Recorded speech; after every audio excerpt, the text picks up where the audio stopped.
بسم اللہ الرحمن الرحیم۔ السلام علیکم، میں ہوں اقبال سیر اور آپ دیکھ رہے ہیں ریئل نیوز ورلڈ۔ ناظرین، سعودی عرب نے حج 2022 کے لیے نئی ٹریول ایڈوائزری جاری کر دی ہے۔ اطلاعات کے مطابق سعودی سول ایویشن اتھارٹی نے حج 2022 کے لیے نئی ٹریول ایڈوائزری جاری کر دی ہے۔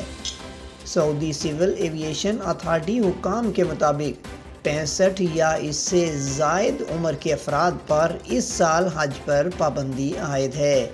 نئی ٹریول ایڈوائزری میں کہا گیا ہے کہ زائرین کے لیے سعودی وزارت صحت کی منظور کردہ کورونا ویکسین لگوانا لازمی قرار دی گئی ہے، جبکہ عازمین حج پر 48 گھنٹے پہلے منفی کورونا ٹیسٹ لازم ہے۔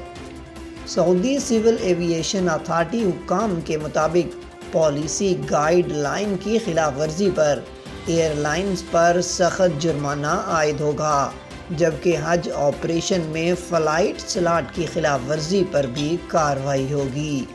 سعودی سول ایویشن اتھارٹی حکام کا مزید کہنا ہے کہ دنیا بھر کے عازمین حج کے لیے نئی ٹریول ایڈوائزری پر عمل کرنا لازم ہوگا۔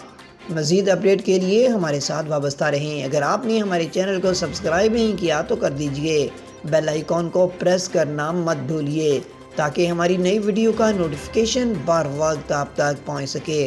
کامنٹ باکس میں اپنے خیالات کا اظہار کیجئے۔ اسلام زندہ باد، پاکستان پائندہ باد۔